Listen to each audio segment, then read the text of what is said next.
Cleef finally tells the truth about Clint Eastwood. Cleef was born Clarence Leroy Van Cleef Jr. on January 9, 1925 in Somerville, New Jersey. Van Cleef grew up during the hardships of the Great Depression. From an early age, he displayed a strong sense of independence, self-discipline, and determination, traits that would later define both his personal life and his screen persona. He served in the United States Navy during World War II, an experience that instilled in him a lifelong respect for structure, resilience, and duty. After the war, Van Cleef turned toward acting, studying theater and honing his craft with the seriousness of someone who understood that success would not come easily. Van Cleef made his film debut in High Noon, a landmark Western that introduced audiences to his striking face and quiet intensity. Though his role was small and largely silent, it was impossible to overlook him. Hollywood quickly took notice, but not always in ways that benefited him. His unconventional looks, so iconic today, initially confined him to roles as outlaws, henchmen, and secondary villains. Throughout the 1950s, he appeared in dozens of westerns and television series, including The Lone Ranger, Gunsmoke, and Have Gun, Will Travel. While these roles rarely placed him at the center of the story, they showcased his ability to convey menace and intelligence with minimal dialogue, using posture, expression, and timing rather than theatrics. Despite steady work, Van Cleef's early career was defined more by persistence than by stardom. A serious car accident in 1958 temporarily halted his momentum, and for a time it seemed as though Hollywood might never fully recognize his potential. Yet this setback became a turning point rather than an ending. When opportunities in American cinema began to wane, Van Cleef found new life overseas, particularly in Italy, where filmmakers were redefining the Western genre with darker themes, moral ambiguity, and operatic intensity. His collaboration with director Sergio Leone proved transformative. Cast as Colonel Douglas Mortimer in For a Few Dollars More, Van Cleef finally emerged as a leading man.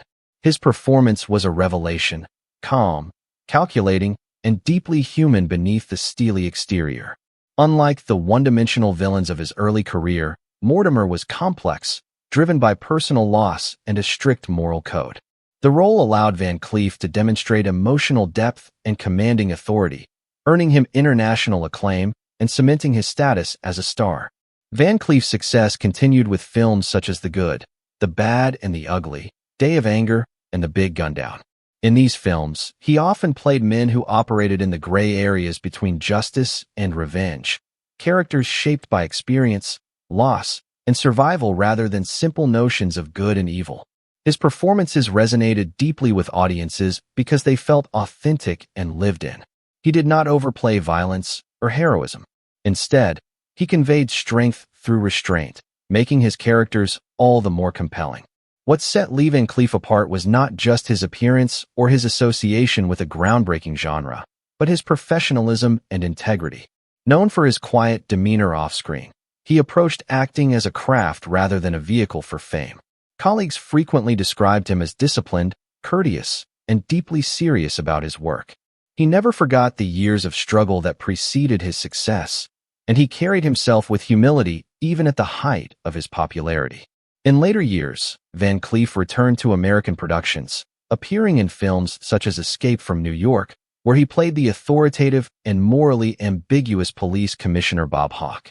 Once again, his presence elevated the material, lending credibility and gravitas to the role. Even as he aged, Van Cleef continued working steadily, embracing roles that suited his experience and commanding screen persona. Van Cleef's personal life, though often kept in the shadow of his formidable screen persona, reflected a journey marked by devotion, transition, and eventual stability. Much like the rugged, morally complex characters he portrayed so memorably throughout his career, Van Cleef married his first wife, Patty Ruth Kay, in 1943 during the tumultuous years of World War II. At the time, Van Cleef was a young man still finding his place in the world, long before his angular features and piercing gaze would make him an icon of Western cinema. Their marriage coincided with his service in the United States Navy, where he endured both the discipline of military life and the physical challenges that followed an injury, experiences that would later shape his stoic screen presence. Together, Van Cleef and Kay built a family, welcoming 3 children over the course of their marriage. These years were marked by responsibility and sacrifice as Van Cleef struggled through the early stages of his acting career, taking small, often uncredited roles, and working various jobs to support his growing family. Despite their shared history and the bonds of parenthood, the pressures of ambition, financial uncertainty, and the demands of an unpredictable profession gradually took their toll. After 15 years together, the couple divorced in 1958, closing a significant chapter in Van Cleef's life, but leaving behind the enduring legacy of their children. In 1960, as his career slowly began to regain momentum after a devastating horseback riding accident temporarily sidelined him, Van Cleef married Joan Marjorie Dra. This second marriage unfolded during a transitional period both personally and professionally. Van Cleef was no longer the struggling newcomer, yet he had not fully achieved the international recognition that would later define his legacy. Dra. Stood by him during years of rebuilding, years in which he worked steadily in television and film, often portraying villains or morally ambiguous figures that capitalized on his sharp features and commanding presence. While the marriage lasted over a decade, it ultimately faced challenges similar to those of his first: long separations, the consuming nature of his work, and the difficulty of maintaining domestic harmony amid a demanding career. Their relationship ended in divorce in 1974, a period that coincided with Van Cleef's rising fame in Europe following his legendary collaborations with Sergio Leone and other Italian filmmakers. Finally, in 1976, Van Cleef found lasting companionship with Barbara Havlone, whom he married at a time when his career had reached a new level of respect and recognition. By then, he was no longer merely a supporting actor or cinematic villain. He was a star in his own right, celebrated worldwide for his performances in spaghetti westerns and action films. His marriage to Havlone brought a sense of stability and comfort that had eluded him in earlier years. Their relationship endured through the later stages of his career, as well as through his declining health. Barbara remained by his side until the end of his life, offering companionship and support as he faced illness with the same quiet toughness that defined his screen image. When Lee Van Cleef passed away in 1989, Barbara Havlone survived him, standing as a testament to the enduring bond they shared during his final years. For decades, Lee Van Cleef was known as the man with the unforgettable face, sharp features, icy eyes, and a presence that could dominate the screen without a single word. Yet, behind the image of the perfect cinematic villain was a thoughtful, observant actor who understood the machinery of Hollywood better than most. Late in life, Van Cleef finally spoke candidly about the man most closely associated with his legacy, Clint Eastwood, and his words were marked not by bitterness, but by honesty and hard-earned clarity. "I think people like to imagine that Clint and I were rivals," Van Cleef once said. "But the truth is simpler than that. We were two men doing our jobs, walking very different paths that happened to cross at the right moment." Van Cleef acknowledged that Eastwood arrived in the Italian westerns with momentum, youth, and an instinctive understanding of how little he needed to do on screen. Clint knew the power of stillness, he explained. He didn't rush.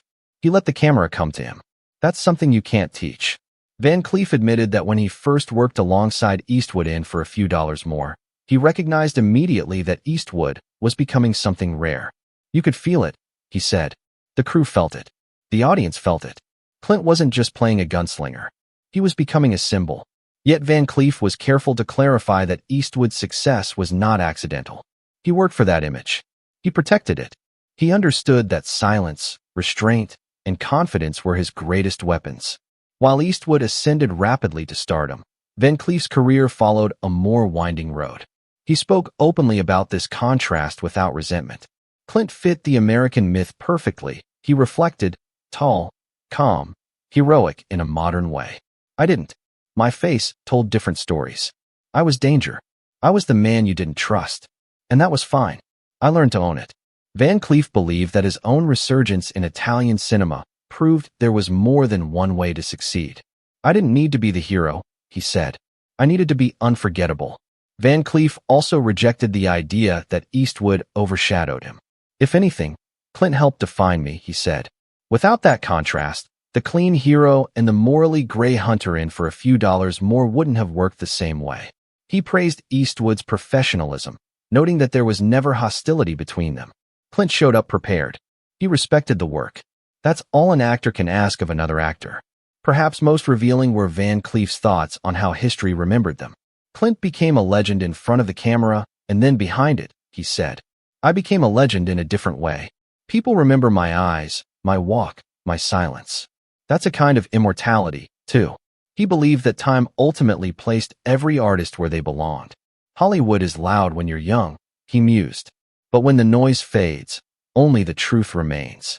In the end, Van Cleef's words about Clint Eastwood were not confessional or confrontational. They were balanced and deeply human. Clint Eastwood earned what he became, Van Cleef concluded. And I earned what I became. We were never meant to be the same man. We were meant to stand across from each other, framed in dust and sunlight, and let the audience decide what kind of legend they needed. Through those reflections, Van Cleef finally told the truth, not just about Eastwood, but about himself, and about the quiet dignity of carving one's own place in cinematic history.